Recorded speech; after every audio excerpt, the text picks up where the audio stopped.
we'll get started here in a little bit. Just going to be refining a few aspects of it. Let me pull up the previous version.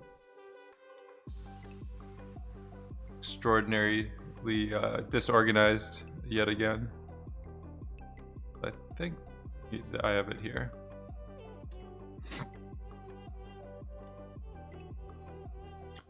So yeah, there's the comments I mentioned yesterday.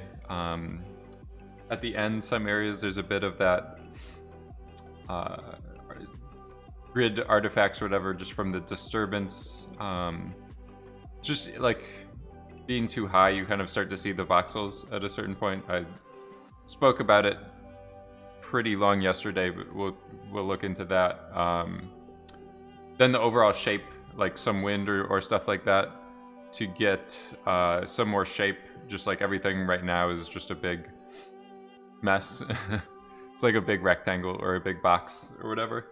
So just try to get some more like low frequency kind of noise or wind or ambient stuff or whatever going on with that.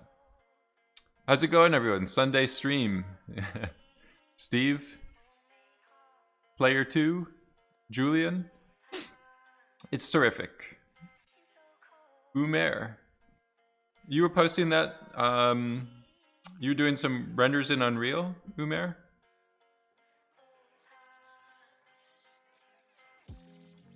Boons Mitch. Thank you for the Bezos bucks. Got a brother from another long lost cousin happening here. Yeah, the quality of that seems really nice. Very like cinematic. Whoa. Right? This you did the little like smoke effects and all that with Unreal as well? It's amazing.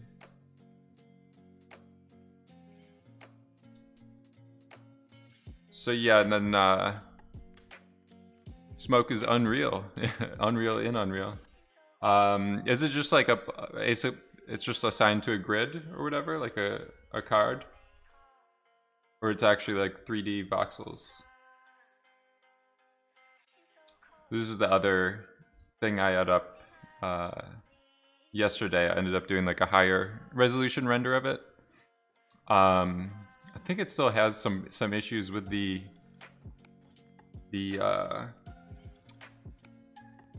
what is it? Disturbance. Like you could see some of those crosses or the streaks as well with this. Amazing smokes. It's that gas all day. But yeah, I'm rendering at a somewhat high quality. I think this is like 2K resolution or whatever. But yeah, basically with the like just doing grid-based simulations, you kind of will always have some moments if you push things too hard where you see the voxels or those streaks. You could try to hide it sometimes, or if like things are moving fast enough, you sometimes you get away with it. But yeah, it's kind of always just adding detail. You can run into those problems. I might do another pass at this one to try to smooth that stuff out. You planning to do a stream? Yeah, it was based off of the color mixing redshift stream. I might go back and do another version of it, like a tweak or something like that. Decrease smoke density over time. There's a few ways to do it. You could just get started here in the file, I guess. But yeah, those are the main notes and things like that I'm planning to hit. Is like getting that grid artifacts figured out, and then just some better shape and stuff overall. Now that we've figured out like a camera composition or camera angle and stuff like that. Yeah, you can do gas dissipate. It can mess up the speed of the simulation. So this is my current, got a lot of operations and stuff going on. So I think dissipate is the standard one. You will notice it doesn't support OpenCL. Um, unfortunately, they're doing this all in the VOP. So this doesn't run on your GPU, so it's very slow to use. If you're doing the OpenCL or simulations on your graphics card. Yeah, no OpenCL. Taboo. Where is it?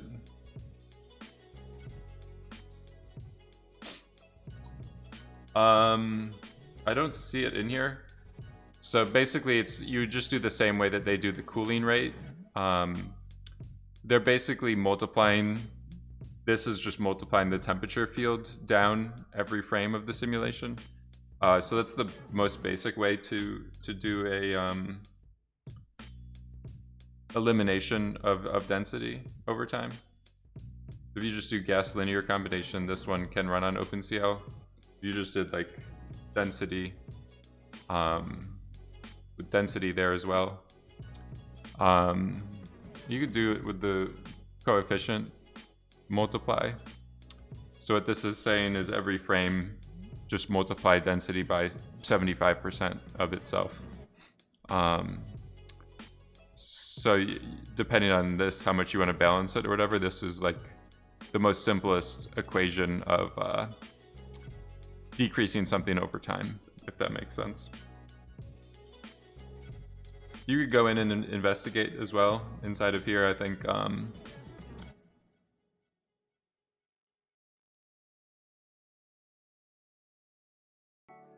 not sure which stage of the I think they moved stuff around a little bit. Yeah, I mean, you could get it pretty quickly.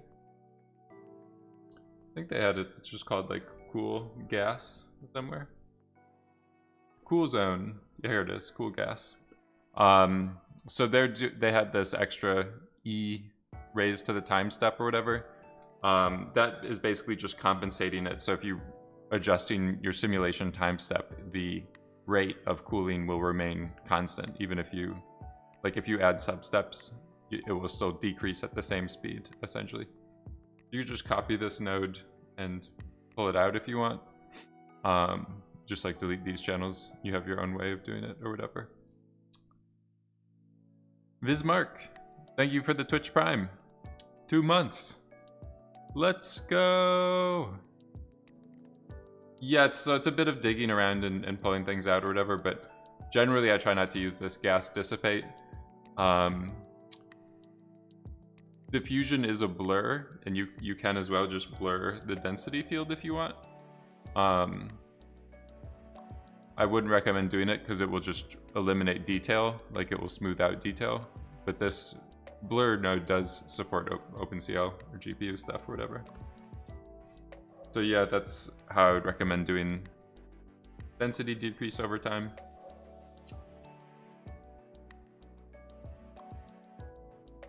So we'll get started going back into the simulation. Actually, I'll just walk through this file. It's been a while since we went into it. But yeah, the color mixing stuff, in the Discord, you go into the stream archive.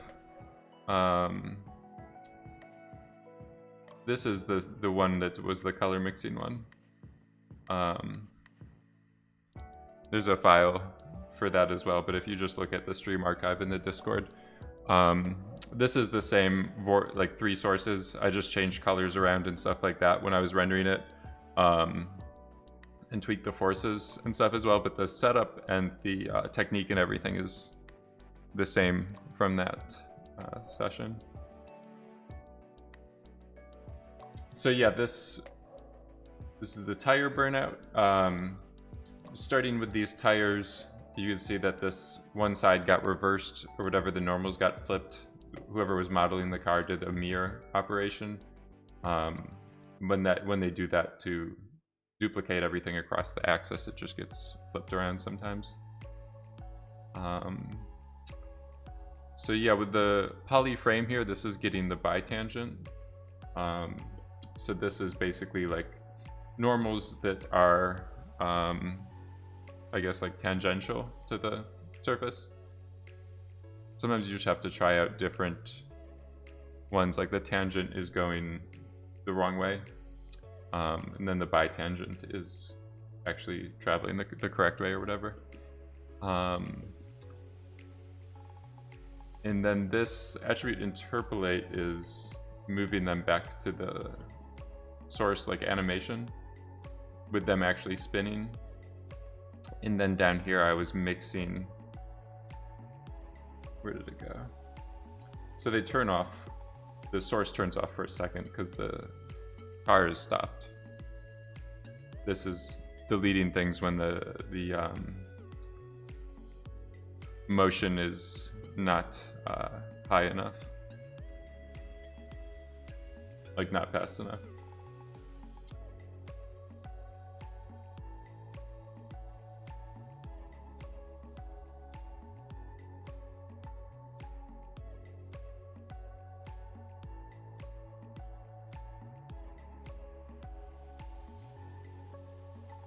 I think on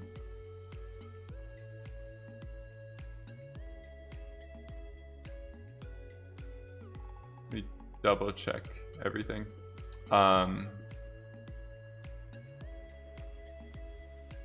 So this node right here, I was getting the vehicle SDF. I'm just gonna get the actual output, and then I can just visualize the motion of everything.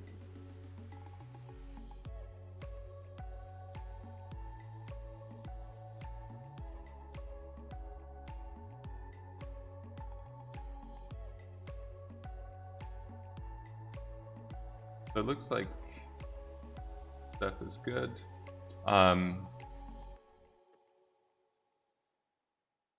This velocity stuff is always a bit confusing because it's like velocity trails, so it's showing you the history of it.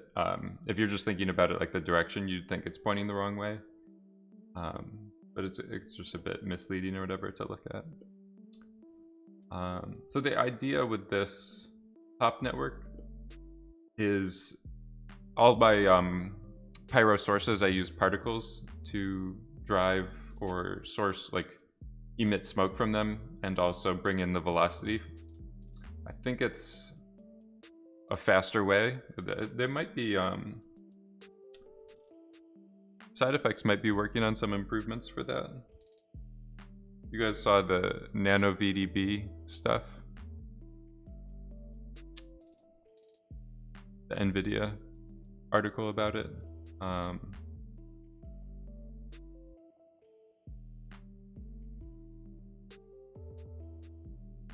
Maybe we need to go to the press release for it.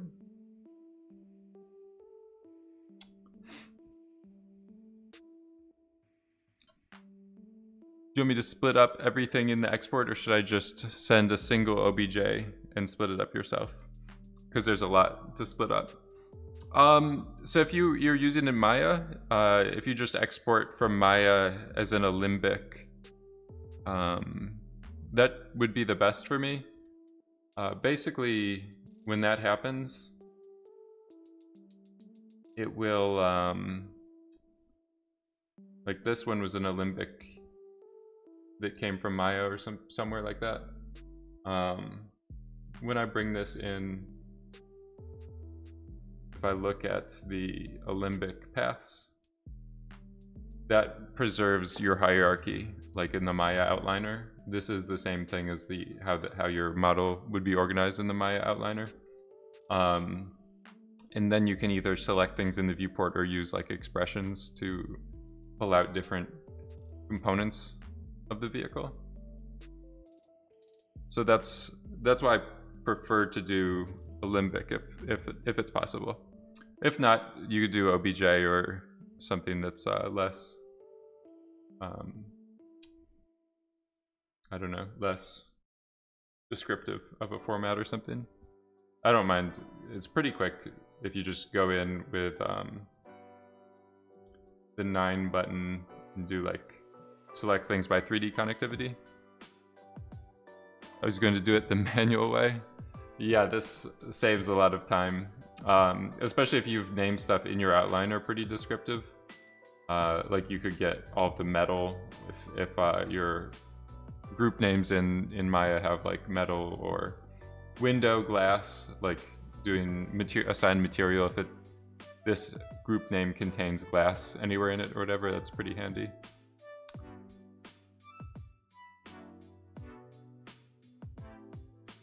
You like the old logo? Yeah, it had some interesting bits to it. I wasn't fitting too much with the rest of the direction I was heading in with like the branding and stuff like that. But it's a cool, I might go back to it or move towards that direction or something.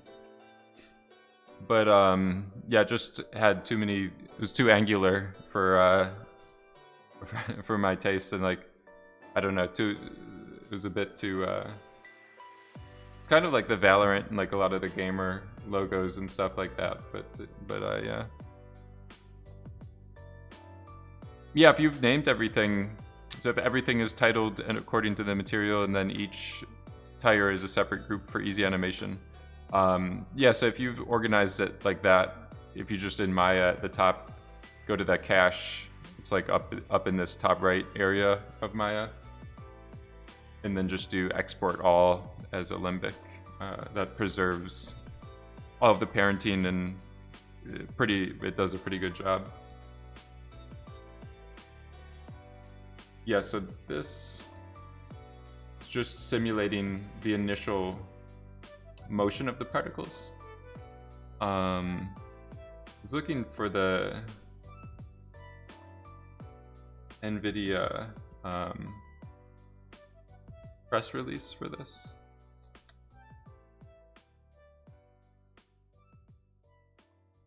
Yeah.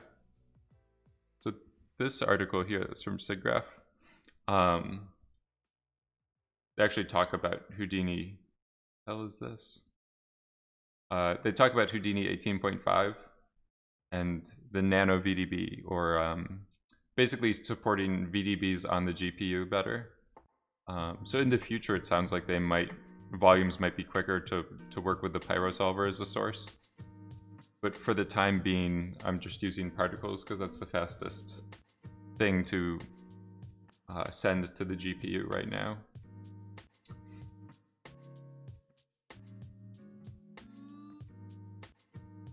So I'll just run this cache pretty quick, but yeah, the idea is just to get like things doing the base motion with do a particle simulation to get a bit of like dynamics and history to things. Like when I was starting out, I was just grabbing like the bottom of the tires, setting a direction vector, and just like shooting gas in that direction. But doing the particle simulation where you get a bit of like arc, you get a bit of like ballistic trajectory. I think it's just a little bit better to work with like you've already done a bit of motion that the Pyro solver can work with, instead of basically, if you don't do that, you just try to generate like all of the interest and all of the motion in the main Pyro simulation. It's just super slow to try to do that. So I cached out those particles. You set up a separate drive for all the caches. I don't think so. I have a different hard drive that's I think it's like an 8 terabyte hard drive that I work off of mostly. Like I have Houdini and all this stuff installed on a SSD, like a faster hard drive. And then a lot of the larger caches and renders, I just have them on a 8 terabyte, like slower hard drive.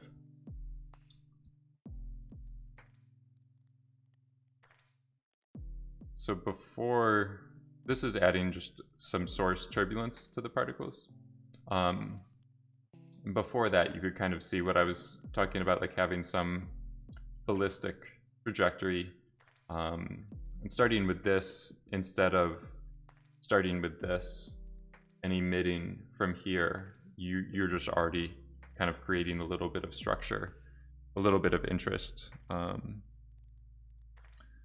it's kind of, you're just saving time and making it easier to work with the pyro stuff. So I might turn off this turbulence. This is basically just starting with like curl noise and adding it to the source. I'm just gonna turn it off for right now and do like a stripped down fast simulation just to see where we're at. If I go back to the scene camera, now that we actually have like a shot composition and stuff that we're working with, I think I can go in here and Jabram, how's it going? You made it just in time. Yeah, so I'm just going through the setup, and I'm going to do a kind of low resolution simulation just to see how things are kind of behaving.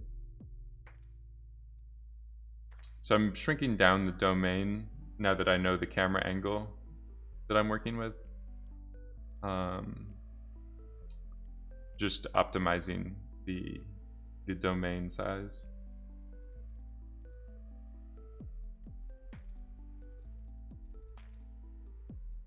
I don't know if I even need all that stuff close to the camera. You can always expand it later. But if we wonder if Nano VDB will work on AMD GPUs. I don't know. It's interesting. You could look at their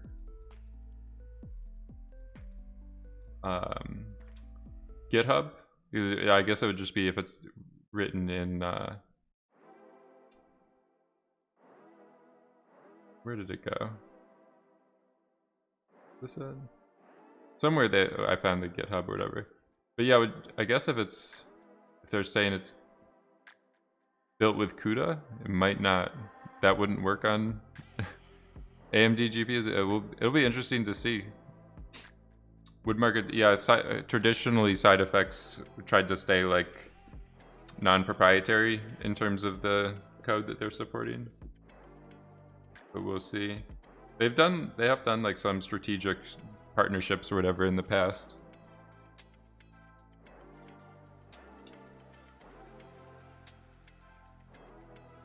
So yeah, if we just look, I'm gonna just middle mouse button on this simulation. So there's juggling too much. All right, so there's 53 million voxels. This is still at the super high quality that I was pushing it before. And then if I disable that cropping of the domain, now it's at almost 200 million voxels. So just by cropping, not even changing the resolution or anything, getting a quarter of the actual memory or voxels or data, or will just result in a quicker simulation. I might go in here and multiply the division size by 1.5. So that's just going to be like 50% lower resolution, essentially. I guess if you multiply by 2, then that would be like 50% resolution, or half the resolution. 1.5, I think, would be closer to like 75%. It's a bit weird because you're doing like it's like kind of an inverse relationship or something like that.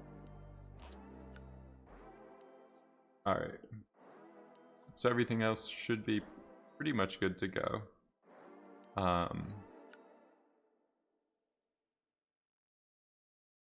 Just gonna check all the other flags and everything like that.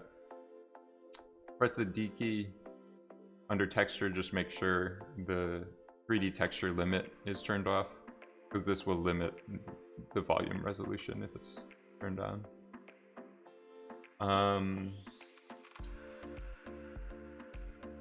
Yeah, and I think just do a flip book, just see what happens.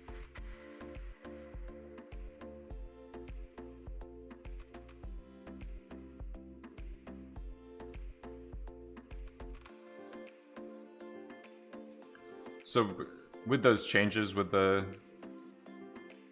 I see a bit of an issue already. But with those changes, you can see it's already like the simulation is happening pretty close to real time, or not necessarily real time, but like a second a frame or something like that. Just optimizing as much as you can is helpful.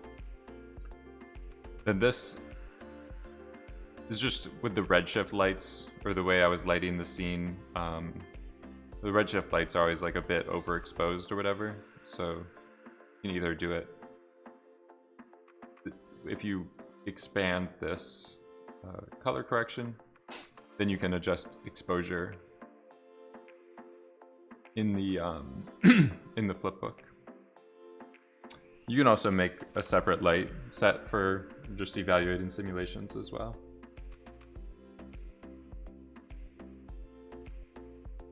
We'll just let this run for just be maybe another 1 or 2 minutes, just to see where the motion and everything like that is at. So basically, as the car comes in, what we're seeing right now is this part of the simulation. So I did a less density kind of emission, just so that there was a bit of stuff moving around in the scene. Because he wasn't ripping in super fast or anything like that, I didn't want it to be blasting smoke everywhere. Just something to make it look just a little bit more alive or whatever. Then the big blast or whatever comes later on.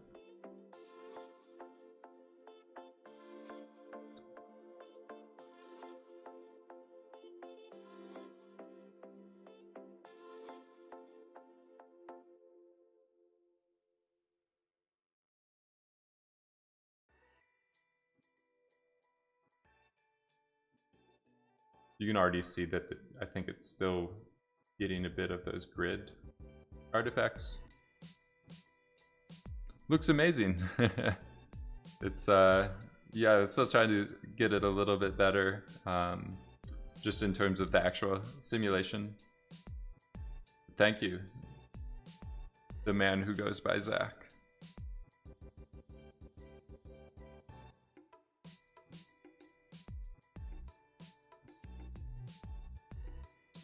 So everything does look a little different here, because I did kill the turbulence. Like on the source particles there, I was adding curl noise to everything. Use emissive materials in RS, and if so, do you find they work okay through volumes? I don't think I was using any for this scene. I try not to use them just because they're more expensive or slower to render. Yeah, it's. I think I remember there's some hacks people did on OddForce of making a mesh light or something like that to replicate it, but yeah, I think the main issue is, like, let me see if I just have a redshift. So with the redshift lights, RS light, they have this volume contribution that you need to enable to have it light volumes. So if you're doing emissive materials, I don't think you have that ability to contribute light to volumes. So that's another issue. Looks like this got a little bit out of hand. One thing I did do was these the tail lights were geometry lights, but I ended up even faking that. Basically, these taillights aren't affecting the volume, but then I made invisible point lights that are just set to a somewhat red color and parented to be pretty close to the taillights. So depending on your scene and stuff like that, sometimes you can get away with, you have emissive textures or materials for your kind of primary rays or just camera visibility.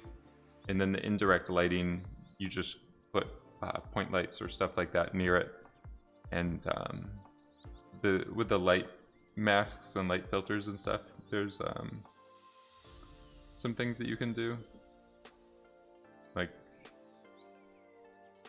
you go to light ray contribution, you could have it only affect like volume, only affect, you turn off the other stuff. You can do object linking and like only have it affect objects that way as well. So I think generally you just have to do a bit of tricks to kind of optimize it, I would say. So it looks like we gassed, we hotboxed the entire domain.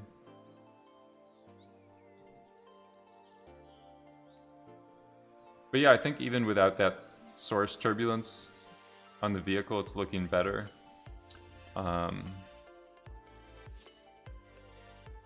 think that was just creating too much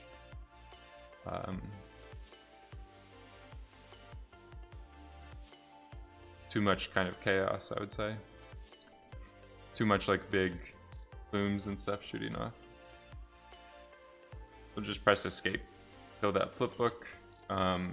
First thing I'm gonna do is find the clip, this one right here.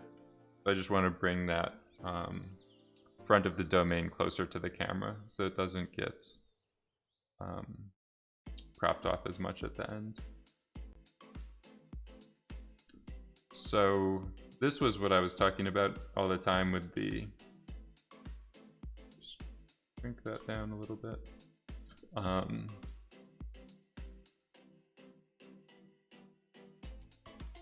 So this is what I was talking about with the extra turbulence. You can see it with it on and off. I think it was just too much busyness or too much like incoherent randomness or whatever, so I'm just gonna keep it off for right now.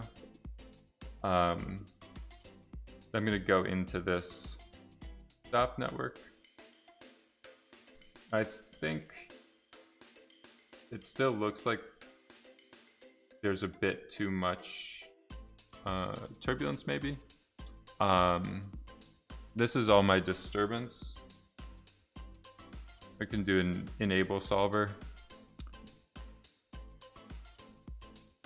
And this is just a simple way to toggle like on and off for an entire chain instead of disconnecting or connecting a bunch of micro solvers. I'm just saying don't do any of the disturbance. And then I think I'll just run another flipbook like that. Whoops. Got to move the display flag after the simulation. Sent me the model, player 2, thank you.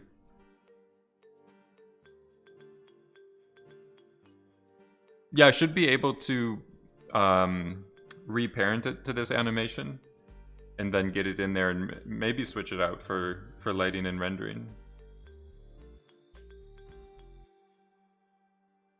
But yeah, I'm looking forward to getting a better vehicle model to play around with. This one's nice. It was just the body of it and everything was a bit, it's just a bit too flat, I would say, or like not interesting. And then I think the overall topology of the model was just a bit low resolution, kind of. So trying to get some better, after I tweak the simulation, I'm going to do another pass on the lighting for the entire scene and try to get things looking better. But yeah, the main changes now are you'd see here the domain cropping is moved, so we shouldn't get that clipping at the end. And then I turned off disturbance. You're ever like debugging fluid simulations or really just trying to see what's going on, it's a good idea to turn off disturbance or some of the other, like if you have too many forces all competing and you're tweaking, like you changing a bunch of them, you just lose track of what's going on. So if I'm interested now in just working to produce a better broad kind of structure and shape, it makes the most sense to turn off disturbance. That's like the high frequency kind of pyroclastic detail. So just working more like a sculpture and like try to get the broad shape, performance and stuff like that looking the way that you want. And then this disturbance shouldn't affect that too much. It should just break up the edges and add some little details. But generally with pyrosims, it makes the most sense to just focus on like the broad motion of things before getting super concerned about like the fine details. You can see here that this looks generally the same in terms of the result. It does look like the turbulence, that disturbance was like killing some of that motion before.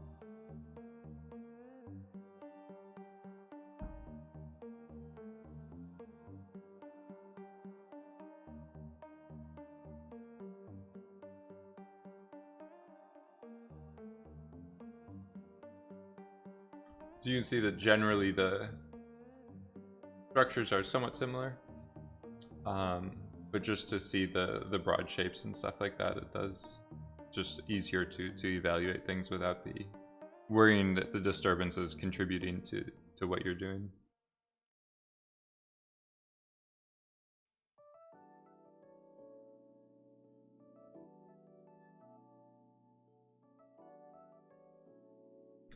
So looking at this, I think the scale of this turbulence is working pretty well. You could increase the swirl size of it to be a little bit bigger, just to try to get like bigger bubbles or bigger eggs or whatever you want to call these. Blobby mushrooms, eggs. But to get bigger ones of them, you could increase the scale, the swirl scale, and that will start to break up this like just broad shape being so kind of blocky like that. I might just do that. So it would just be this swirl size right here. You could go up to maybe from 0.35 to 0.55. I might go to even a lower resolution. I'm just gonna pin the view up at this level as well. So I can stay in here and tweak stuff, but still get the scene lighting and all that stuff at the object level or the SOP level. So if this tweak goes well, the next thing I'm going to try to do is add some ambient turbulence. So I was talking a bit yesterday how you think about upgrading to the 3000 series cards, or do you prefer your current VRAM amount? I might upgrade just to get more performance, like add another additional card. For doing OpenCL, the current setup I have is fine. I don't think the only bottleneck is the VRAM for me. Like the speed of OpenCL calculations isn't super slow. So just with Redshift renders and stuff, adding more cards and getting more of the CUDA cores or whatever would be fun to do for me. So with the turbulence, it's masked out so that it's only adding, where does it go? Get a good, the nice lime, the Baja Blast color. It will only affect areas where density exists for turbulence. So it does that to push things outward and introduce these new features that are coming in. So that's what produces these bubbles or these looks. But basically, there's nothing happening outside of that area. So if you want to break up more of the broad shape or imply that there's some wind or other stuff happening, you can add another turbulence that's just doing some low frequency noise, and it's only happening or applied where density doesn't exist. So you basically have these two regions of the two colors here. This is like ambient or non-existent density, and then this area is density.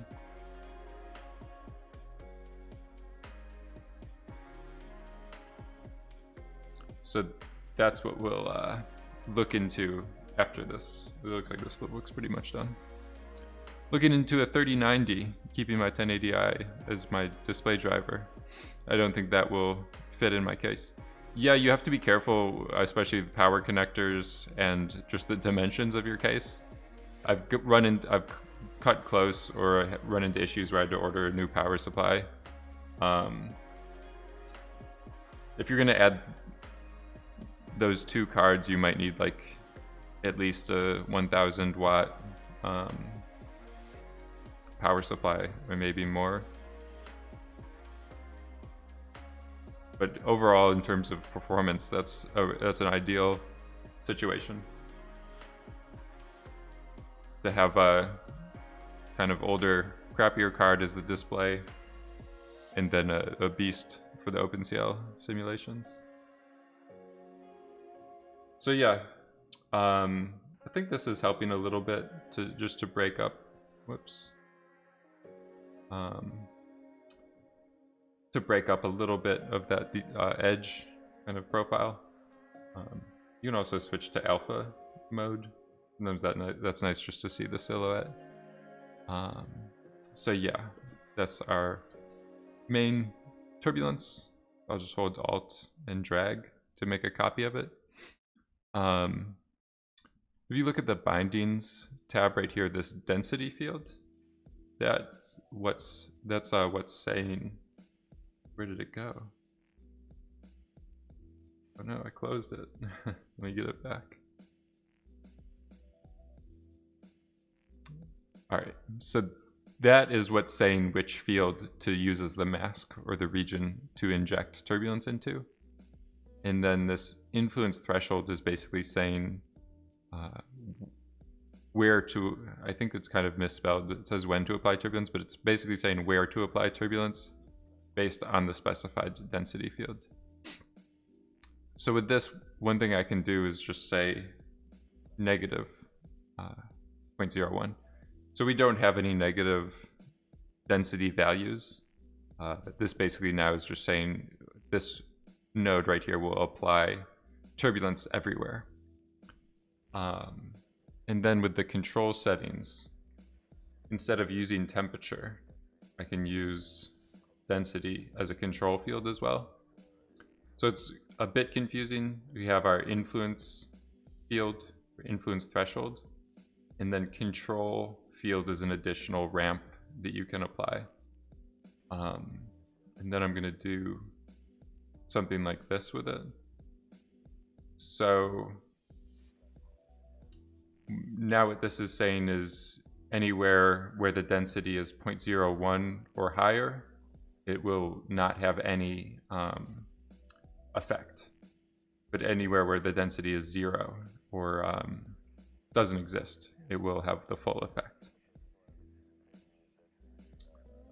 So I'm gonna maybe go up to scale of 1 for right now and a swirl size of 1,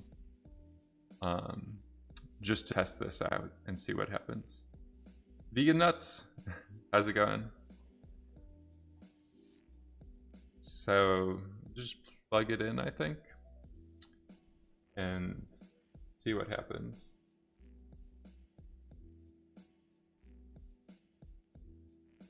All right.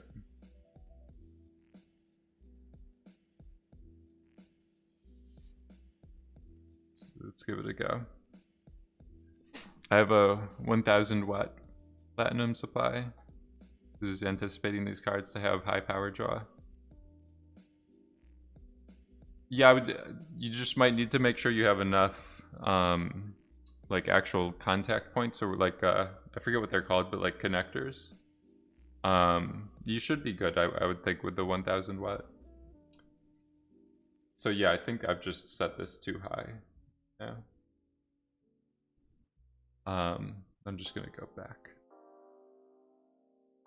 So I was just doing that with a really high value to do a test. I'll do 1% of that now that I know that it's working. Yeah, I don't know. I've never been too worried about airflow or anything like that. Like, I wouldn't be too concerned with blocking the cooling vents of it or anything too much. I would just be more worried about like if the hard drives are gonna block it, or like if it will just physically be able to fit in the case. I might have gone too low with this. It's kind of hard to dial in. I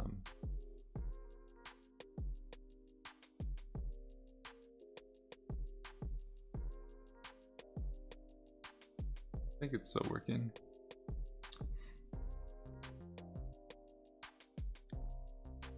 It's definitely not a pet. There might be birds.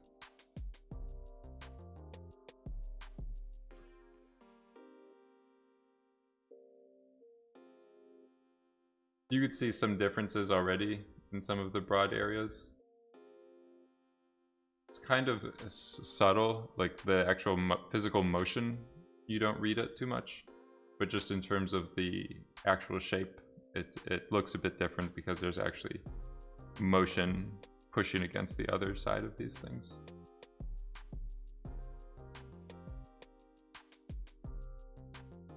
So got rid of that ramp, but basically with that control field, we did a few things. Let me get the paint drawer up. So I think it was, might still be a bit too high.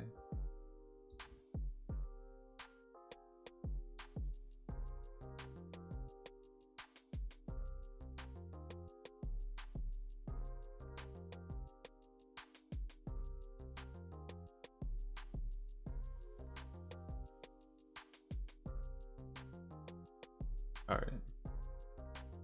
I'm gonna go in, decrease the pulse length, increase the swirl size even more, and then do half the amplitude or the amount. I'm also going to make that minimum a lot lower. Do another flip book. So control min, this ramp or that interpolation happens between max and min. So where the density is 0, 0.0, a little face, this is the maximum or full amount. And then where the density, like right here maybe, 0.001, this is the minimum amount. So if you just look at like a linear graph, that's kind of what's happening. It's kind of like flipped around compared to that chart. But in terms of strength, like this is the full ambient turbulence, and then all the way over here is any value above this is completely killing it. Some of the songs have some birds chirping. Maybe it could have been that. Sometimes I do hear them outside.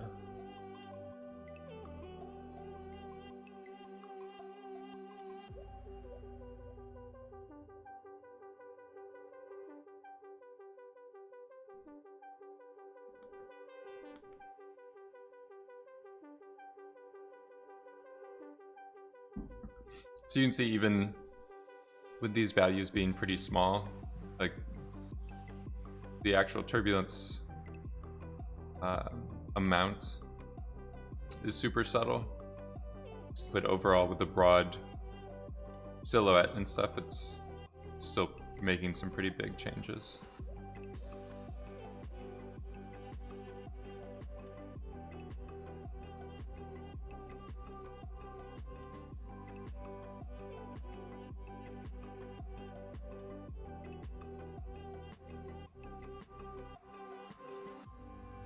Oh, you had the open tab with the bird sounds.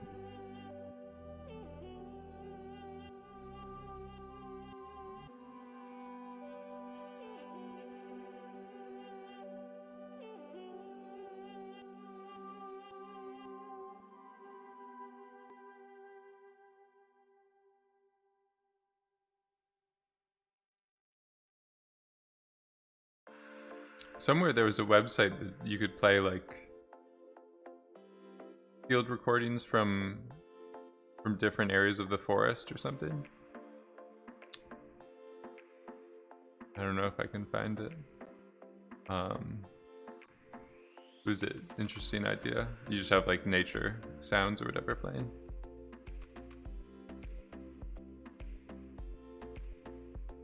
I think this might be it. You could get some more bird sounds or ambient sounds playing to trick people. I think somewhere in the Panama one, there's like some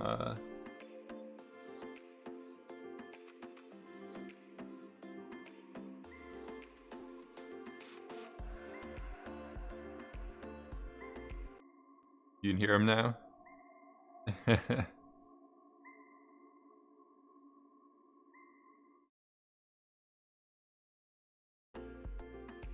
Alright, so it looks like this density is still getting a bit out of hand. It's a bit still too much kind of ambient wind and stuff like that.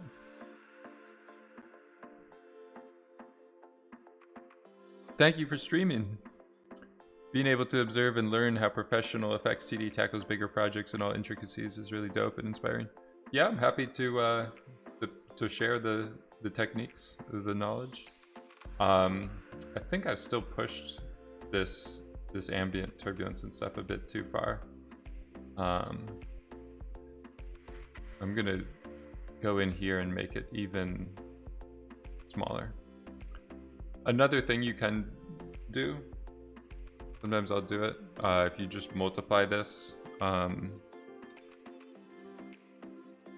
you do a sine wave. I'm just using $T as the input for it. Might be too low of a frequency. But the idea with the sine wave is that you're pulsing kind of like a fan or something like that. It's not a constant like blowing. It's more of like a flapping a wing or something like that. I think I can do T times 12 just to speed up the pulsing of it. And then you generally want to do absolute values so that the sine isn't negative. You can also do like a clamp to keep it between 0 and 1. So this will just turn off instead of going below 0.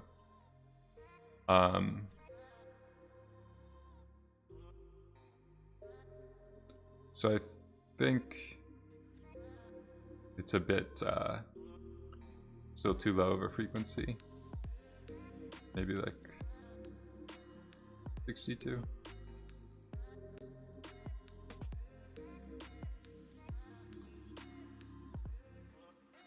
I think I lost it with that view. I might even have to go up higher by 120. Yeah, so now just over the duration of the shot, or the 10-second shot, it will turn on intermittently. So using some of these expression functions or whatever, it doesn't, it's kind of, I don't know, it's not super intuitive or whatever, just because it's not built in, but can be a good way instead of hand animating keyframes or whatever, and instead of constantly having a force like always swirling things up or pushing around. With the turbulence, if you just turn it on for a little bit to like swirl up things, that motion will still spread out and collide with other areas of your simulation. So visibly it won't really appear that it's something's like turning on and off and on and off. It's just can appear more natural, like a wind. You would in real life, it's not always unless you're in like a hurricane or something like that. Like natural winds and stuff like that have gusts and stuff. What is an expression to tell a parameter to increase in value by 1 every 24 frames? I think if you just did like time but slammed it down to an integer, right? Whoops. I think I can do this motion view.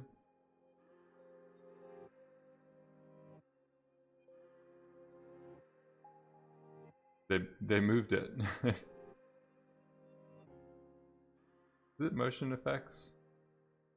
Animation editor, I believe. Yeah. So if you just have $T, that will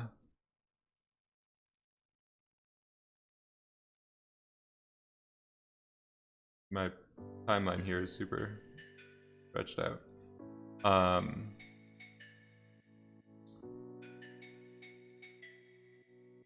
But yeah, this, so every 24 frames or every second, if you're working at 24 frames a second, it should go up by 1.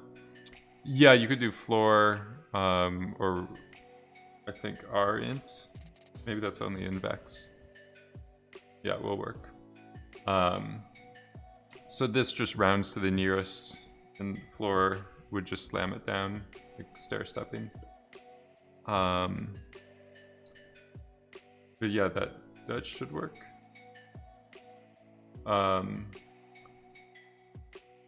Yeah, these you can get by, I think, with some basic ones and still get like some interesting generators or synthesizers or whatever to make patterns, like without having to go fully into chops and mess around with that. This is just a bit more easier for like people to pick up and understand. Like one line of code or expression or whatever is easier than jumping into an entire chop network.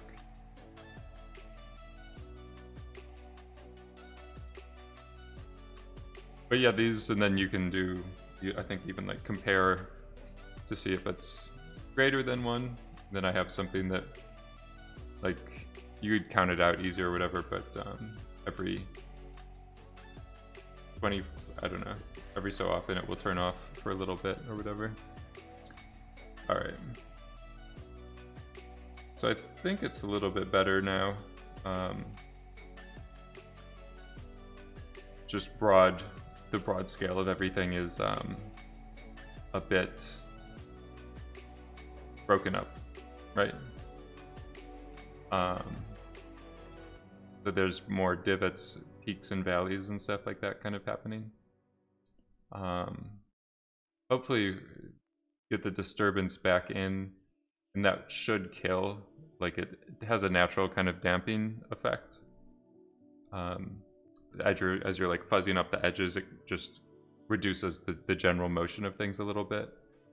You could see like once I turned off disturbance, these big swirls stayed around, and before it was like, it's kind of like a drag effect that it, just a side effect of it is a drag effect.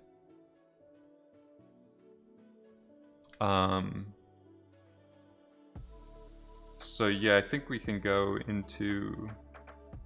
back into disturbance again.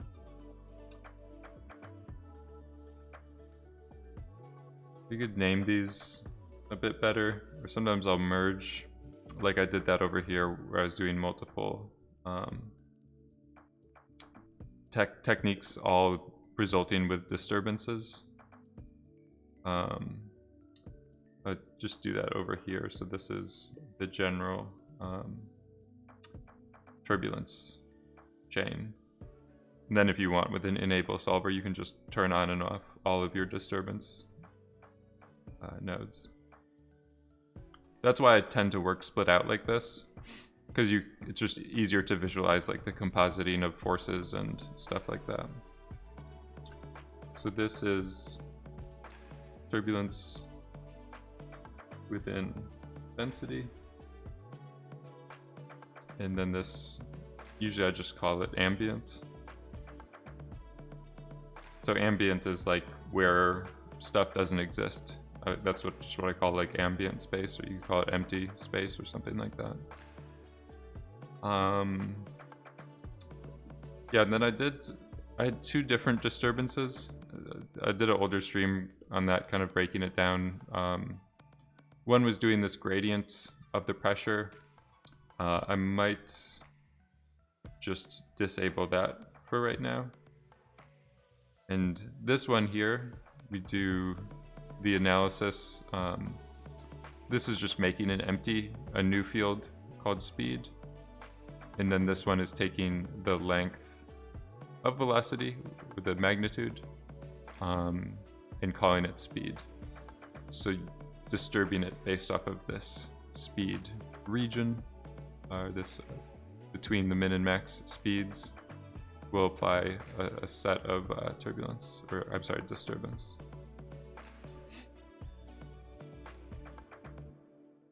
I'm just checking the voxel size of the main simulation, and then the voxel size here. So I'm working at a lower resolution, and just gonna go forward, simulate up to a certain frame, and inspect the speed at that frame to see where my min and max speed is at.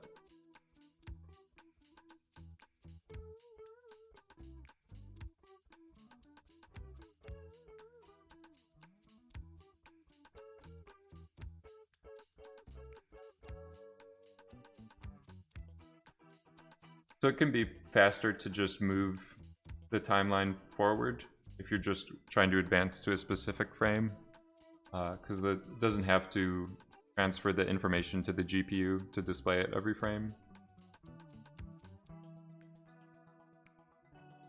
But it looks like it just has 10 seconds, 20 seconds left or something.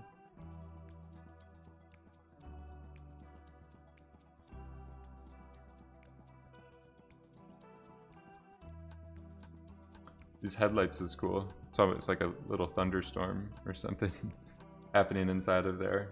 Seeing some flashes of stuff moving around.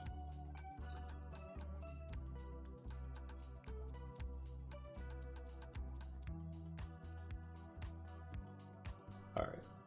Should be 5 seconds left. There it is. So you can see there's already some disturbance visible from the because I just moved this. This chain is disabled, but we're doing the speed-based disturbance. The reason I advanced it was I pull in these other fields here. This one is getting the speed field, and then you can inspect with these grids. Just seeing the minimum and maximum values. Let me see.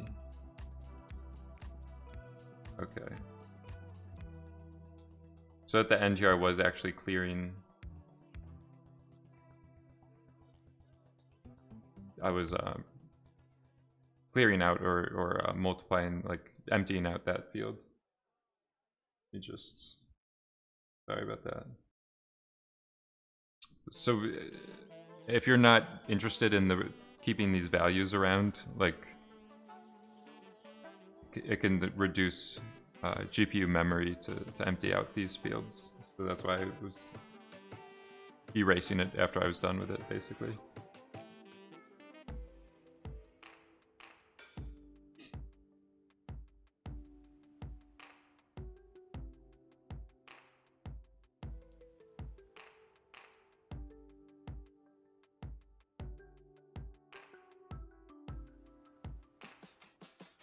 All right.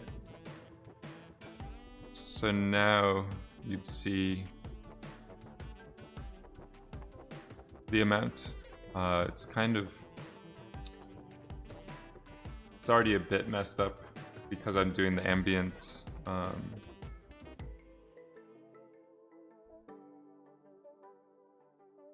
I'm already like applying these disturbance, which is affecting the speed of everything. I might reduce the strength of this and change the min-max. Could also just disable it for right now, just to see what's going on.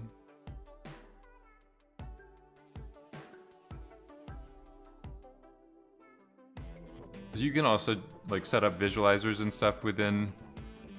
I don't. Yeah, I was visualizing speed. So this object merge right here is misleading. This object merge is getting the speed field from the simulation. So I just disabled the speed-based disturbance and then went back to the same frame. So now it's a little bit easier to see what's happening. So because there's the ambient wind going on, there is some speed change, or there is speed being introduced everywhere. I might go up to like frame 120, just because that's going to be where this is when the most speed is being added into the simulation from the source particles. So it's a bit misleading right now just on frame 50, because there's just the subtle ambient turbulence, and maybe some turbulence being added here. But at frame 120, that's a better area to evaluate.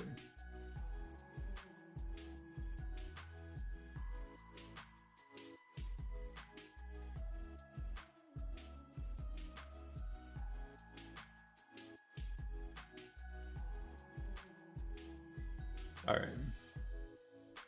If I move this grid through, then you can see that this is the area right there where it's the stuff being injected in.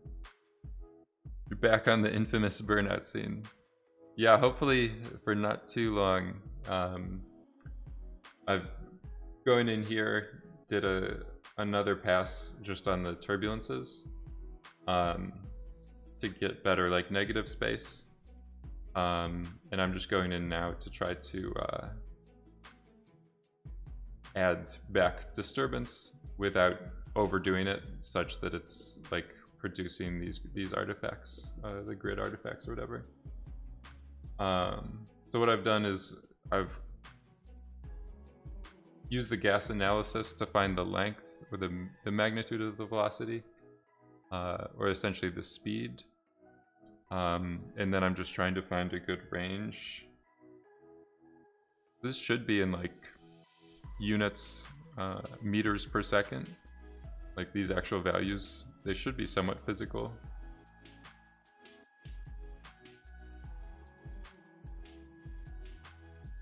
If you were actually like thinking about it in terms of an engineer or something, you could kind of use somewhat real world like speed of wind or of fluid if you wanted. I'm just doing it visually. But I think something like this should be good, like from 0.25 to 1.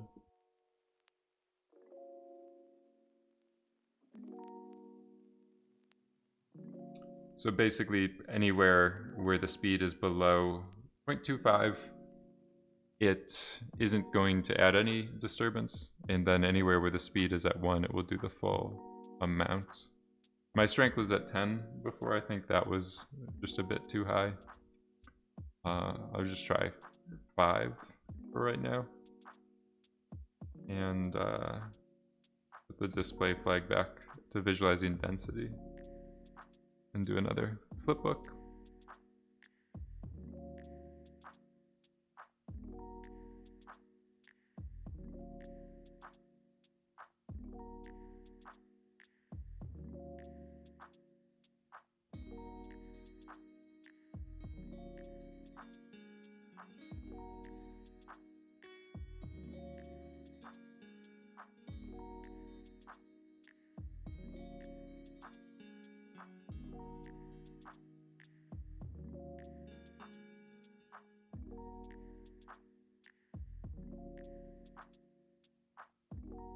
All right.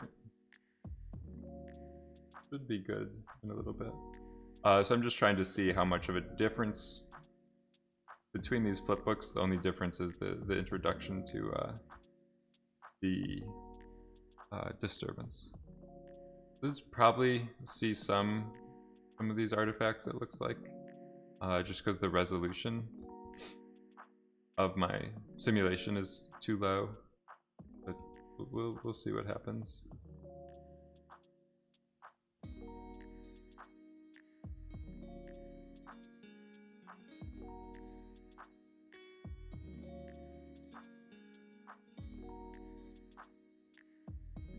Might be too subtle.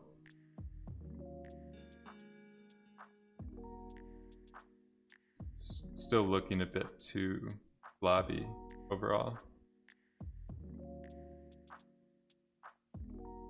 There's definitely a little bit of kind of change, bit of things being added, little features, but everything just seems to still looks like ink and not enough like billowy smoke. Just go back into the sim.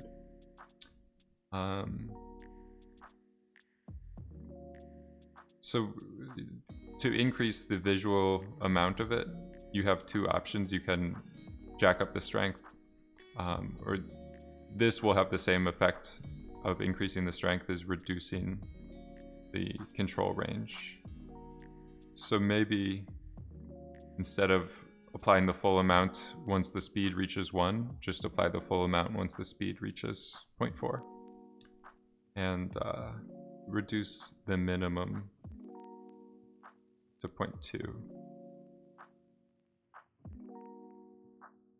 and we'll just run it again.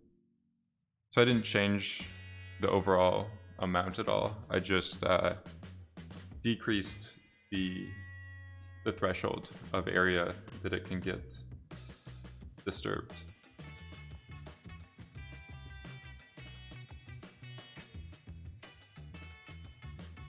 There's a balance between the two of them. If you decrease that too much, like the thresholds, the control field, then you're just applying it everywhere and things get super fuzzy. But if you don't have it dialed in properly, you kind of end up somewhat where I was, where like just super subtle areas is getting like a little bit of it added.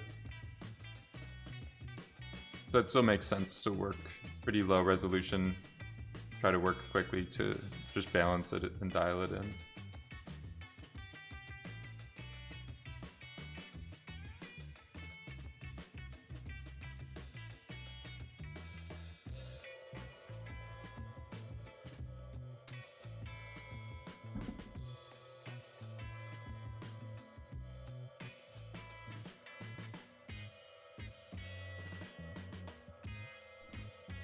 See, I'm seeing some much effect, but some still grid stuff. Might just be decreasing the amount overall, like the strength.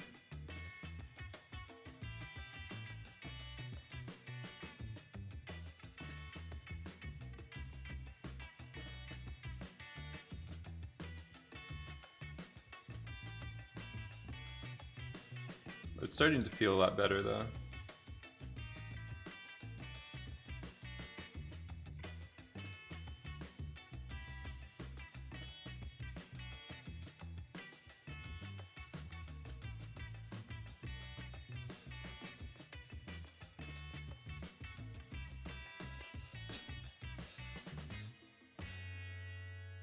I think it's definitely getting to a good point.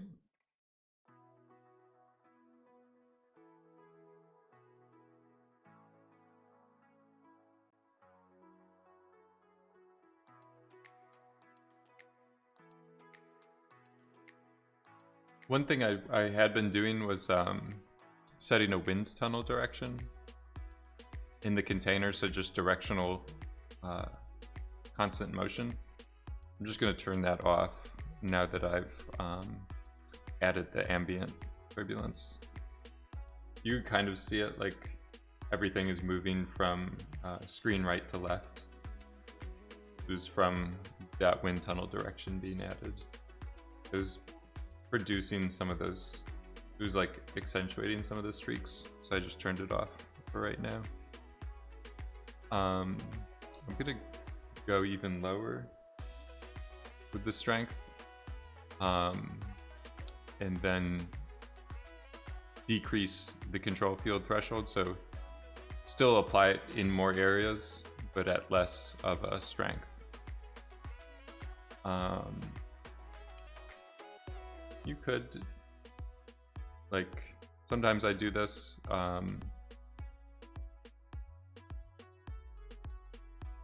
basically cropping the domain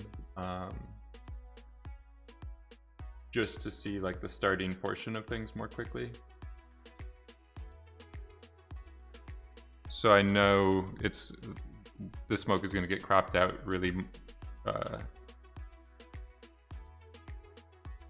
like the entire simulation will get cropped out shortly, but if you're just interested in like seeing the opening of it or a portion of the simulation, you could work just in a small area and do more iterations that way.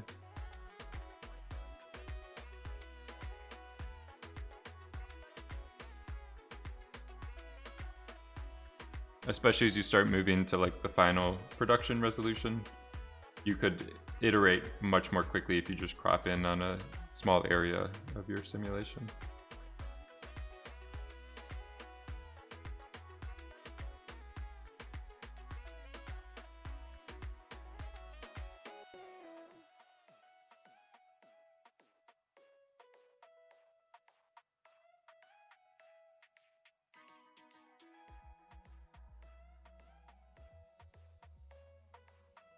It might be too low now.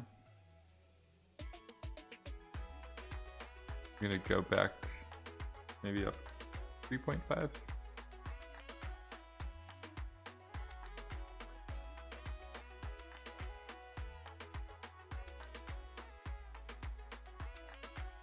Should be good. Let's give that a try. Maybe give it a little bit more space.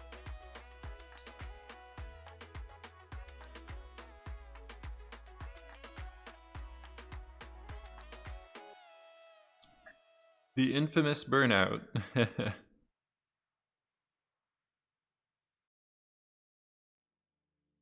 It's been haunting me.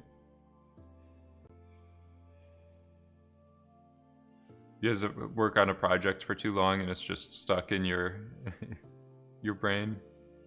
Pain of iterative simulation.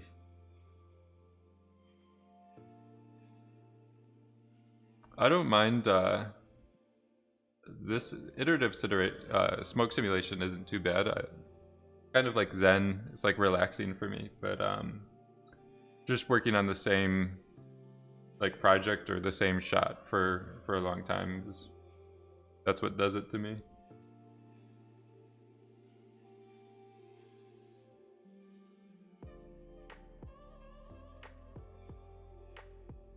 So this side, it seems like it's starting to work better.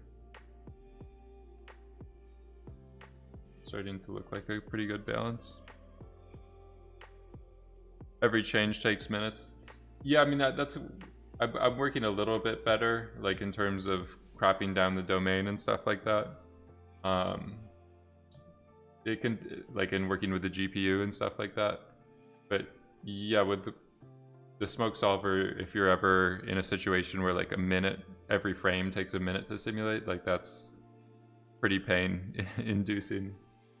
But with the GPU stuff, it starts to get fast enough that it's like more fun to work with, I would say.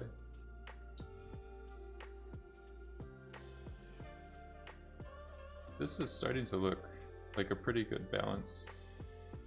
Like breaking stuff up, but not doing too much to everything.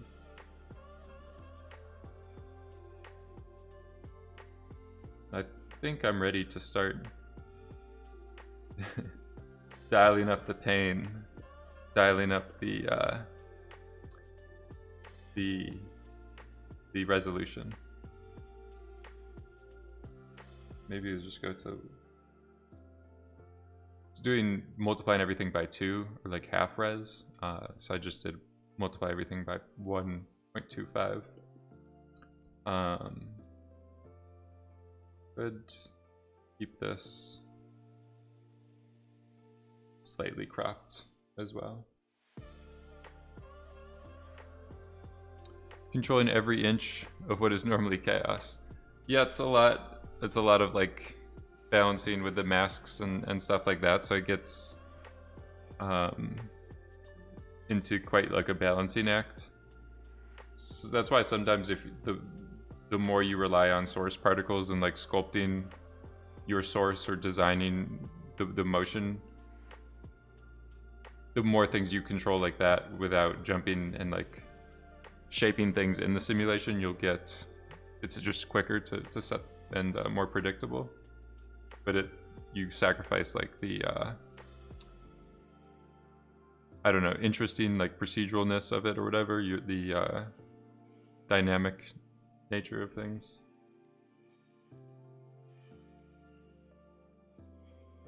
Like if I wanted to, instead of doing the ambient turbulence stuff, I could have done another particle simulation that like had some little patches of particles moving around.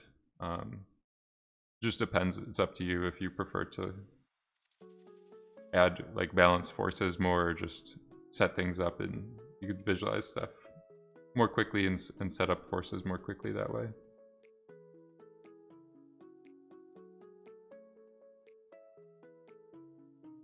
All right, this is still pretty high resolution, but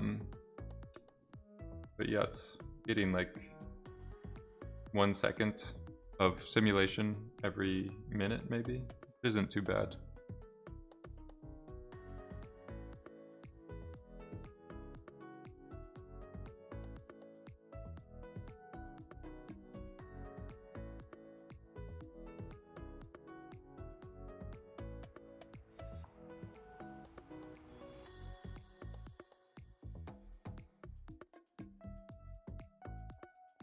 Yeah, hopefully we've made some improvements. I think already, even at that lower resolution, it was looking better. Sometimes you can get like a better looking sim at a lower resolution if you're just sculpting things right. Like you have your forces dialed in, you can get away with a lower resolution.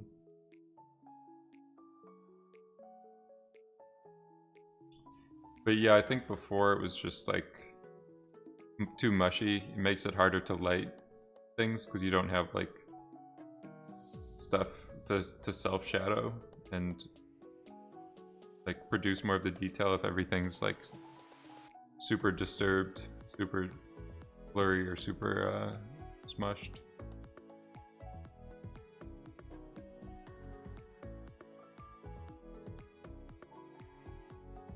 Whoa. All right. This has maybe another 3 minutes for the full simulation. We should start to see some interesting stuff. Let's get into the good part though. We get some water.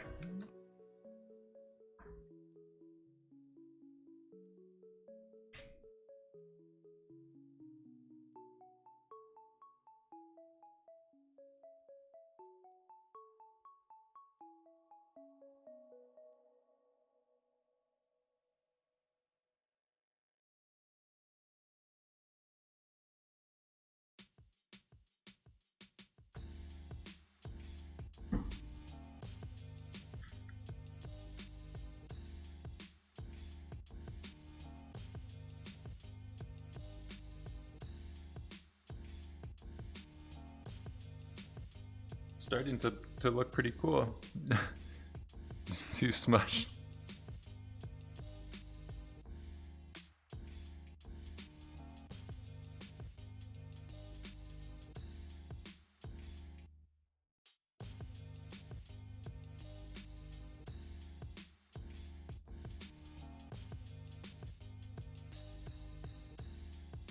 Very cool indeed. It's quite promising.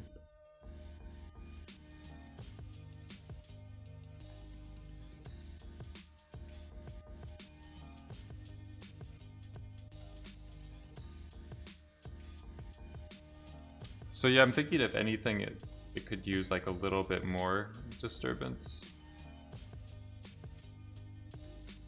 I feel like it's very close though to getting a good balance, but would just be if you wanted to break up or just introduce even more detail. The hard balance though.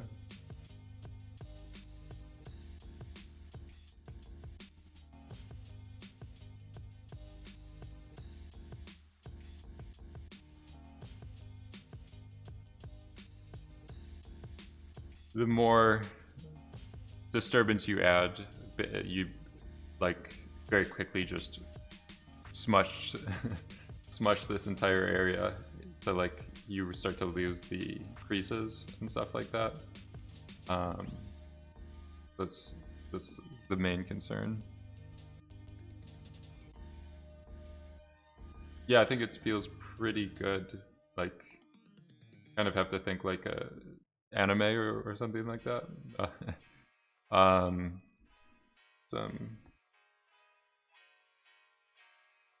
good like art books or references or stuff like that. I don't know about these ones.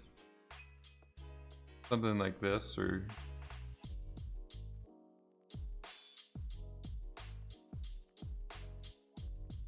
I always end up just looking at Akira. Spelled it wrong. The way that they drew like that's kind of what they're doing with this 2-tone or 3-tone or whatever, is simulating that same idea or whatever. But just looking at this, how they're balancing like the overall bubbly blobbiness of it with the crunchiness of the edges or the details or whatever. In a production environment, isn't some of the details handled at compositing stages? Does it make sense to have actual different simulations and blend them? I mean, basically the best you can get, like the compositor to start with, it's just gonna get better from there. Like they, depending on what they're doing, they can, especially with smoke, like layer, you can do multiply or hard light or weird like color blending operations and add practical elements in. But when you're like lighting stuff and having things, like the furthest you can get stuff in 3D is the best. So it's, I mean, you could always just like go to the compositor and say like, listen, just get the elements, put them in, deal with it. But they're not going to be as happy with you and with all the like tracking, and it's a bit more tedious for them and stuff like that. And then mixing different simulations is, sometimes they do that, like they'll layer in multiple iterations or takes that you give them, but again, that can result in problems. Like if certain aspects of one and the other are working well, and then like I've gotten into that situation before, and then they'll they say like, there's a change to the animation, we need you to resimulate this, and the compositor says, I'm using like Dust version 3, 8, and 12, like update the animation for all of those. And then you're managing like 3 different simulations to give him. So I try to keep it as simple as I can for the compositor, but in a pinch, you can add practical elements and stuff like that. So a rolling dust storm. Yeah, it does. The headlights do look like little thunder storms or something like that. I think overall it's a bit like dusty. I mean, like too thick, kind of making it feel like a storm. You could always just try it with a different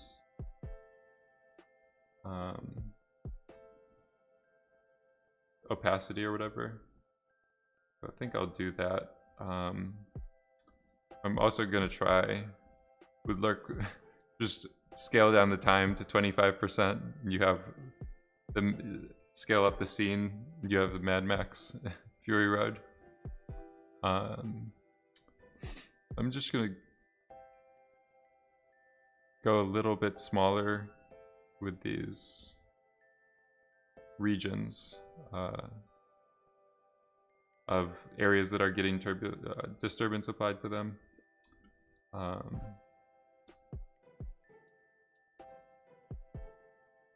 then I might just go like 12.5, maybe 10, to reduce the overall opacity. We'll see. The anime Trigun had very pretty drawn dust smoke explosions. Super old. Yeah, some of them are hard to find. I did add one on my website. The bottom here, this Sakuga Boru. This is all from, I think, anime, and they've tagged things or categorized stuff. So if you do the smoke, then this will filter through to some of the, I mean, it depends, like they're hit or miss or whatever. But for doing like magic effects, you can find interesting stuff as well. I don't know if some of that stuff might be TOS, but it's a good place to find different animations.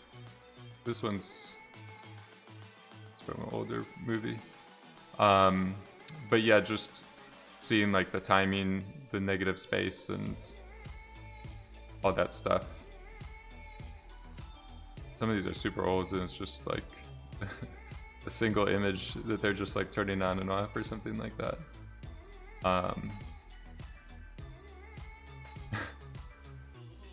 This is it. Bang. But yeah, it's definitely finding some anime artists or things like that films to try to match is really good reference.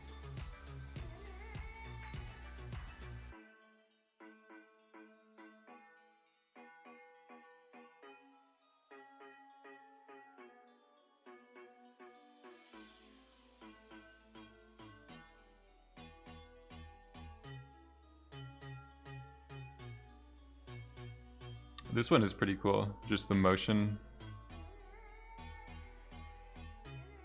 I don't know what he's doing. But yeah, just seeing how those plumes grow and stuff like that. Like the features start out smaller and balloon, expand outwards and stuff like that. Just seeing the negative space and everything. You got thunderized? Is that what happens when you get thunderized?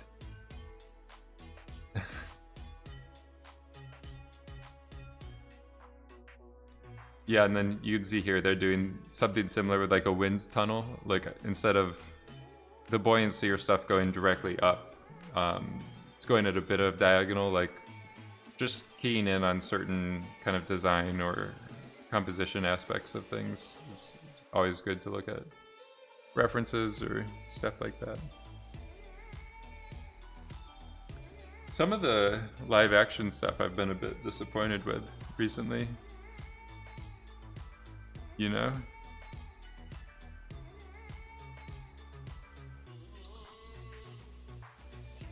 There's the one airplane explosion in Tenet. It's like, I don't know. I just felt like it was a bit underwhelming in terms of like composition and stuff. Seems a bit, I don't know. Michael Bay has his style or his stuff that he does. That he puts like the sparklers and all the wild stuff in his bombs. But yeah, I don't know, like this, I think it'd be cooler if it was like more of an outward like direction, or seemed I don't know, but I wasn't a fan of it.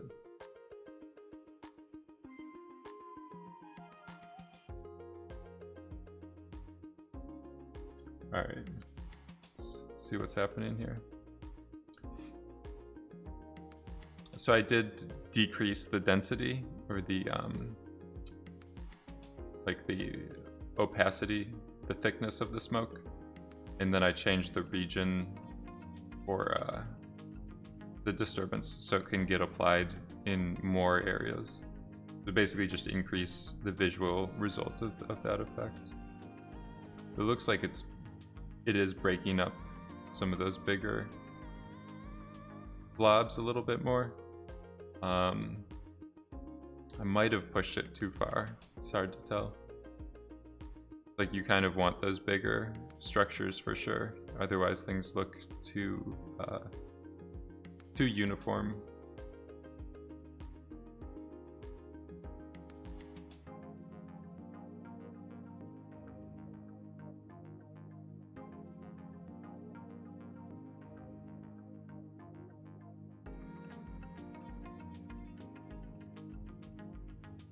I think it's going to be okay. Doesn't look too...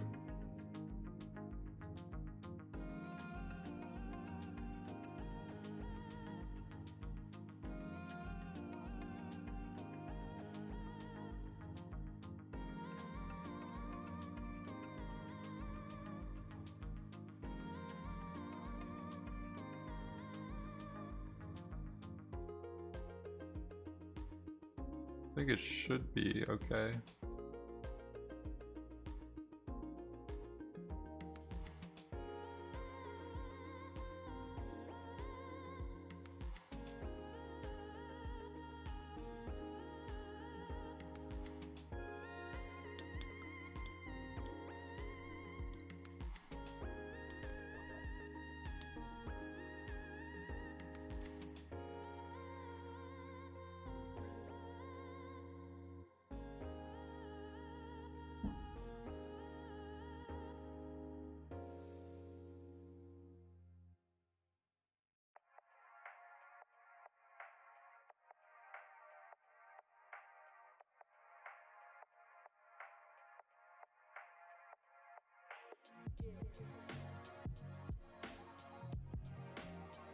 Yeah, I think this should be okay.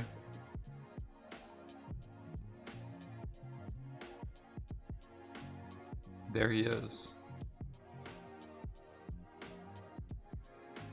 I feel like the viewport, you get some interesting lighting from it. It can get pretty slow, but even just doing point lights inside of volumes and stuff, you can get pretty good OpenGL like lighting for volumes.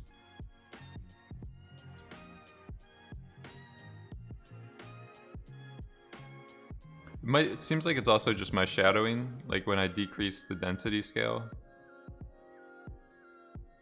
we're having the shadows get reduced kind of visually. Just this camera angle flattens everything out a little bit.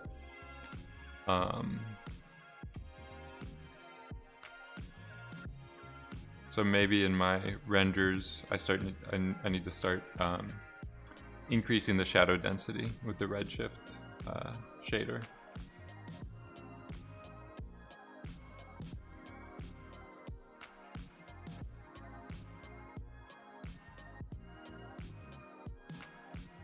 Light it, ship it, done, post it.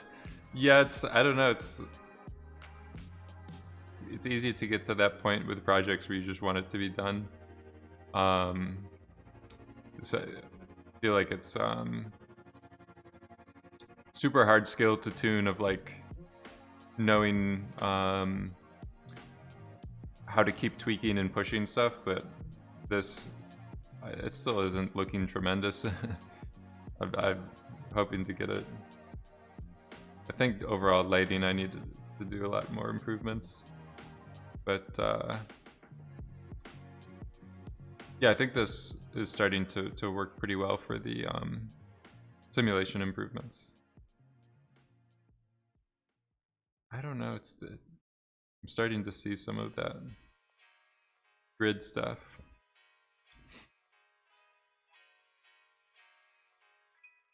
In 1989, Countach would really pop. Yeah, I think if I can get that, I'll check out the WeTransfer link. It should definitely help getting more angular, just more interesting lighting and stuff like this. It's just a bit of a bad model to start with. Overall, it was like super boring. Not like even the tire like all the wheel wells and stuff aren't super interesting. But yeah, I think I might have pushed the disturbance too high.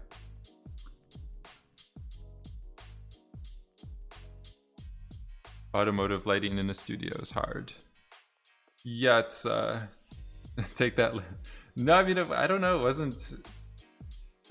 It's not 100% with the Lambo designer's fault, I would say. I feel like there's subtle things that actually happen in this model that, like the real world model, that this mesh doesn't capture. Like there's more subtle corners or stuff like that with all of these edges that aren't getting properly like represented with the mesh. So it's either I haven't lit it properly or there isn't enough like beveling of that or like rounding of the edges that the surface isn't like I don't know. It's just it's a mixture of everything, I would say. So I'm gonna go in and go back. Was that I think 0.3, 0.2.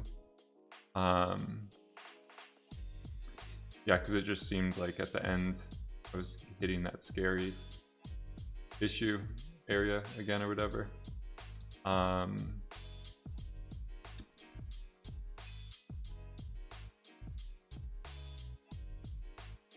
I don't know if this...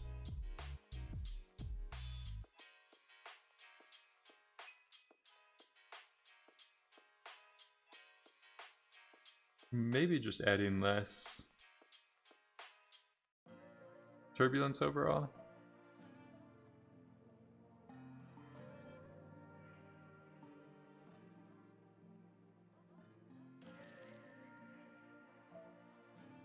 this was, I have a temperature field that's cooling over time, so like basically the turbulence stops getting introduced over time. So what I'm trying to do with this is just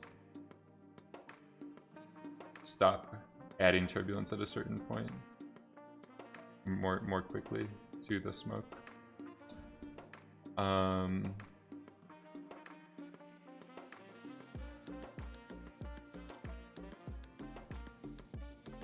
What is this? It's still pretty low resolution.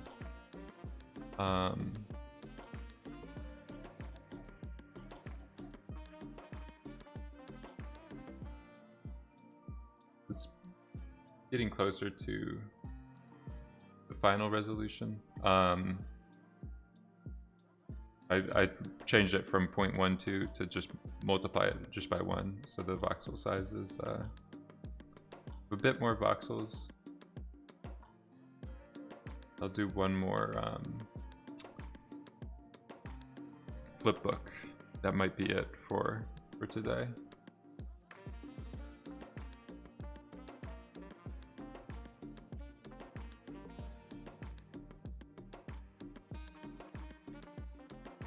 But yeah, I don't know. It seems like sometimes in super old movies they have some better. When they were doing like miniatures and stuff, the explosions looked pretty good. This is their analysis of it. Pretty cool.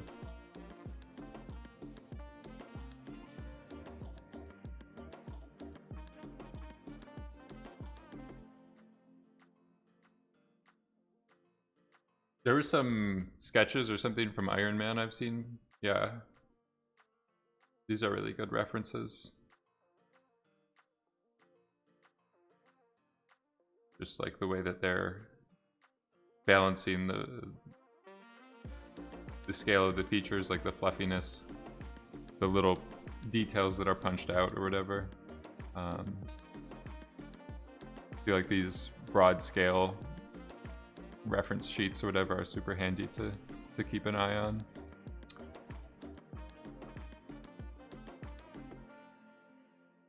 It's super easy to lose track of like the big picture when you're doing simulations, and you just end up with like, you're just so dialed into getting like high frequency, like subtle details, and then just the overall thing is like a bit blobby or flat or whatever.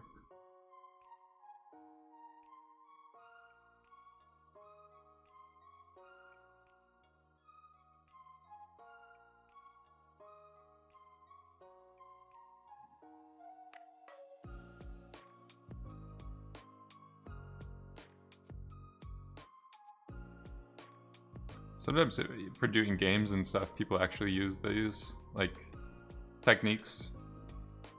Instead of doing an actual fluid simulation, they'll just have like a tube with circles traveling along it, that the circles are like booleaning stuff out or cutting stuff out.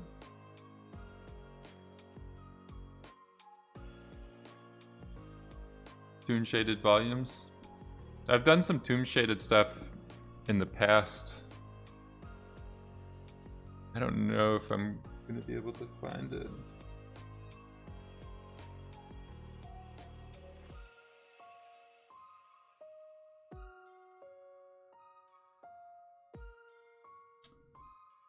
This thing's going a little bit slower with the full resolution. We'll see what happens.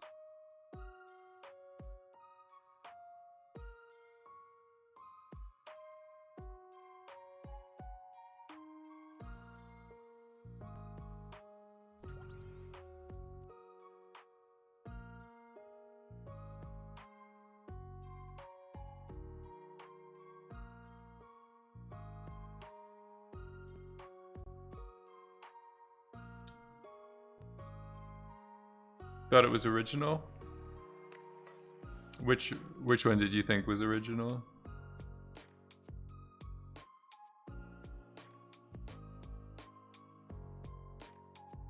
I mean, there's always endless ways to to make it original, I would say, right? Like just the with Toon Shaded, like it's not just one button you push or whatever. There's tons of ways to stylize it or kind of make it your own or whatever.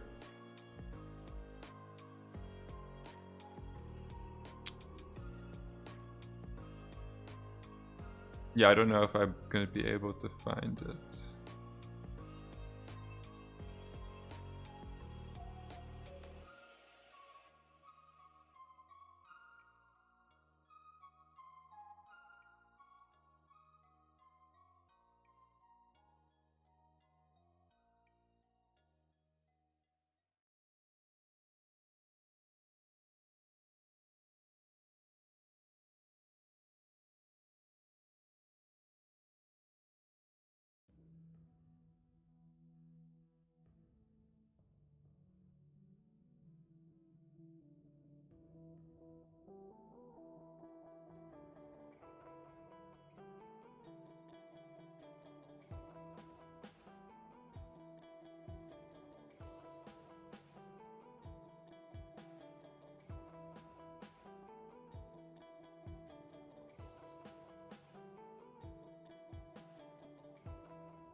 But yeah, there's some stuff people have done online with Toon Shaded.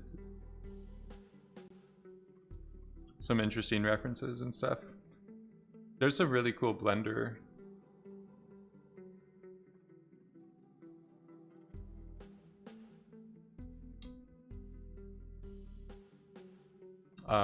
Effect. I think it's this one. He was doing like something similar with just spheres and cutting out like based on distance or whatever. I think it was just rendering it with like a somewhat X-ray like Fresnel shader.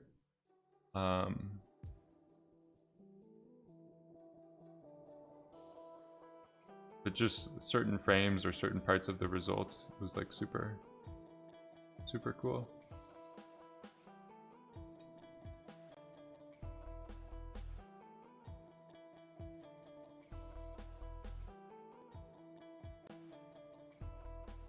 It was like more of an energy or something, but yeah.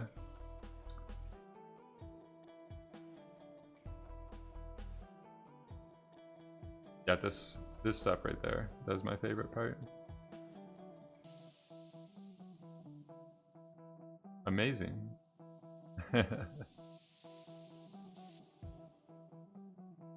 Yeah, this is that video if you want to check it out. Duck fast. You were not fast enough today. Yeah, I'm getting close to winding down. I've been moving into higher resolution with this stuff today. So this is back to like what I'm calling full resolution or proper.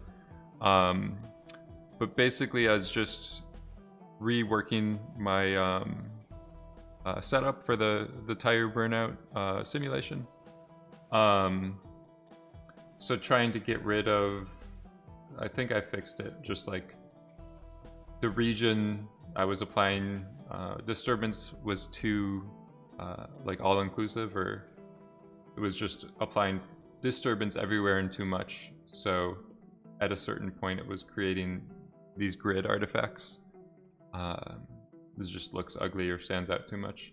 And then I did some stuff with the turbulences to try to get more negative space.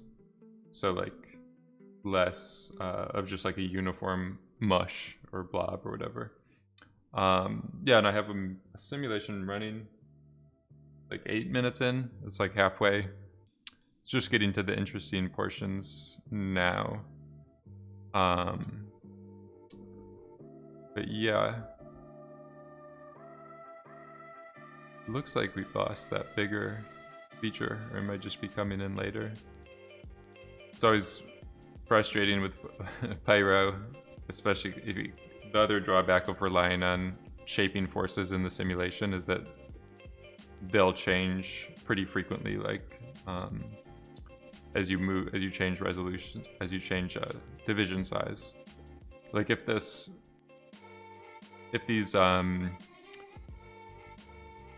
features were being defined more from the source, like you were specifically injecting turbulence or velocity in certain regions, then you can kind of work relying less on the resolution. Like you don't have to worry about changing the resolution, changing your results as much.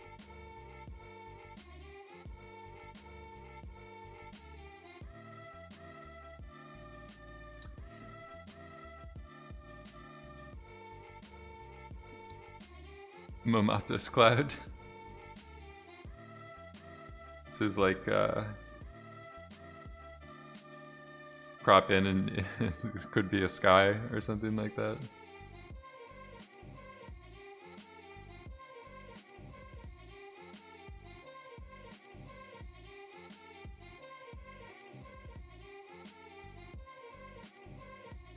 Yeah, it's starting to get some nice evolution or whatever of the features.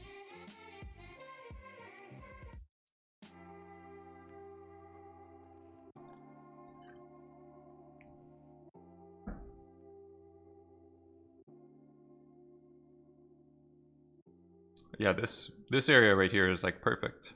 The chef's kiss. But some of this stuff, it might be a little, I don't know. Just need to,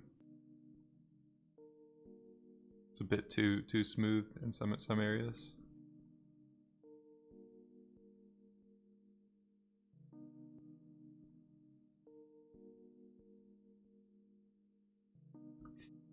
But yeah, it's really nice to balance some of the big wrinkles or features or whatever. Get the smaller ones and like really high frequency little chunks or whatever. This is the ideal situation.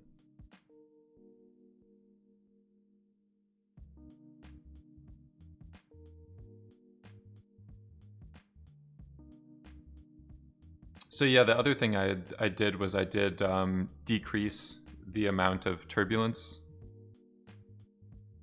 So I think that's why things overall look a bit different as well. Like with the cooling rate stuff that I messed around with, basically turbulence stops getting added or introduced into the density earlier. So I might need to take another look at that.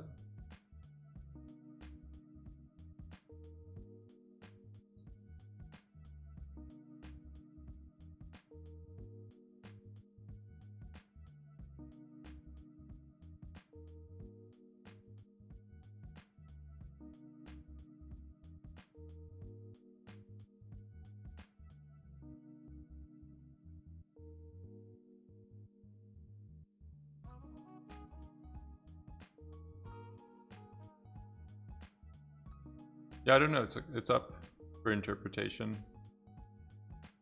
I think it is maybe better just staying lower to the ground.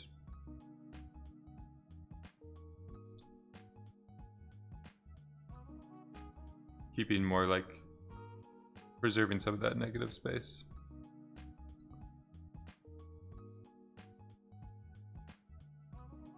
Starting to get to the thunder. The light area.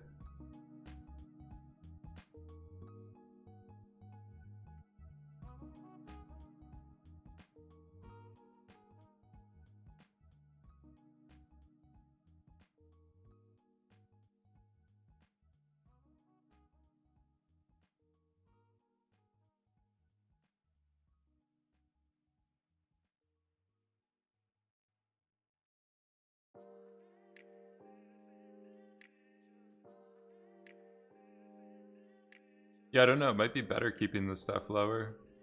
Like just looking, sometimes I just zoom out a lot to evaluate like the broad composition, kind of like the thumbnail. You do it with the alpha channel.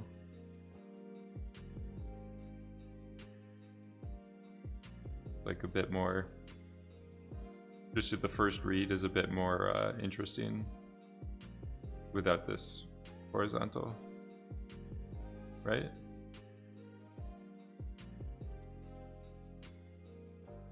I don't know.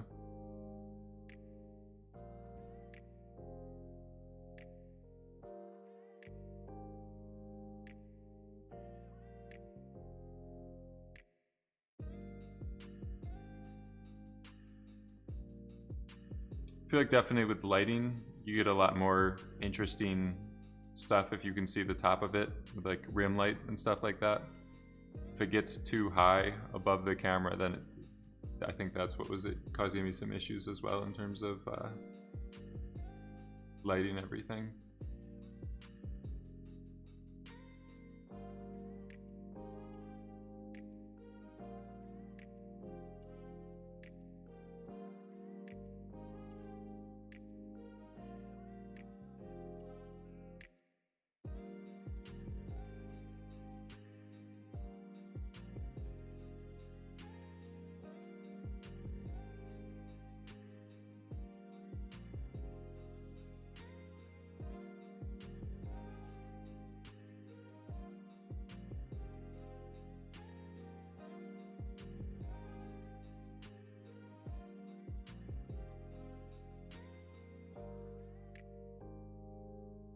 Definitely more simplified shapes overall now. Like this, it's a lot more complex.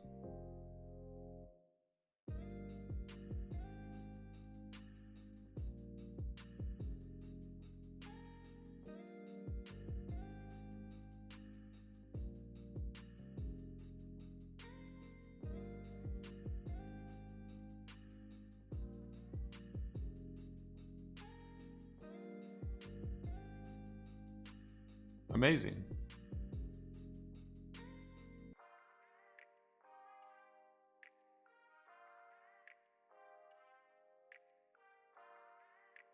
Yeah, definitely coming towards camera, it's super cool to see all that detail get like populated. Oof.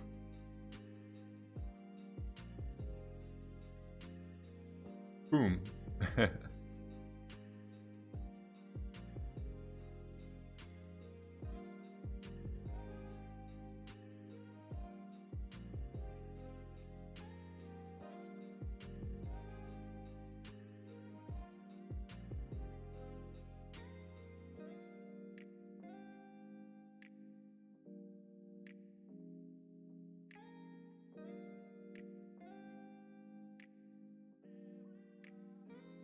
Yeah, so it's definitely got rid of that gridding that was happening at the end. Nice to be assured that that has been fixed. Still getting some issues here with the edge of the domain or the container. But yeah, I can expand the bounds of the domain and then let this run, taking like 17 minutes to get to this point. It might take like 40 minutes or an hour to run the uncropped expanded domain or whatever. I'll probably do that off stream. Just not sitting here all day, just watching simulations run. Yeah, I'm probably gonna leave it here for today. Hopefully it's helpful for people, get some insights into tweaking, really dialing in results of pyro simulations to really finesse or evaluate like forces and think about control fields, the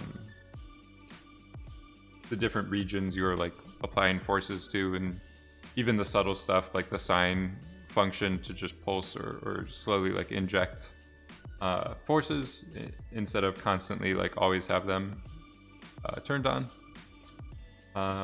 Should be good. All right, enjoy the rest of your weekend, evening, whatever time zone you're in. We'll be back Wednesday. Thanks everyone for hanging out, chiming in, giving me tips, tricks, critiques. Take it easy.